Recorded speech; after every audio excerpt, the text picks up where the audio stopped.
So how are we gonna train the variational autoencoder? Well, we do what we always do. We do a forward pass, we calculate L, and then we backpropagate the error and adjust the parameters of these two distributions. So these two distributions have a set of parameters and we need to update them. Now there is an issue with backpropagation, because if you have your x here, and then remember we have a mu z given x, and we have a sigma z given x. And it's not very convenient or difficult when you have to do backpropagation through these stochastic variables.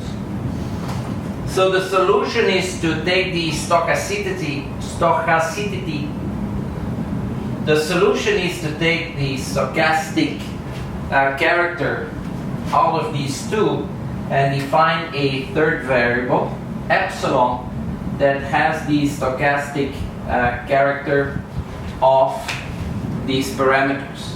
So that makes it easier for us to do the backprop, because this epsilon will take care of that. Alright, so now how do we build now a generator? How do we build a generator? Well, it's quite simple.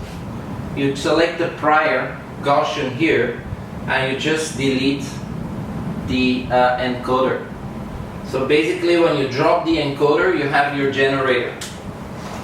So you have from your variable z, from z you will have a path to generate samples after training.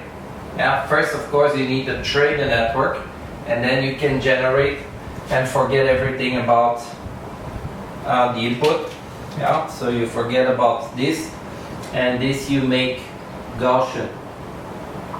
For example, a standardized Gaussian. So that's it for variational autoencoders.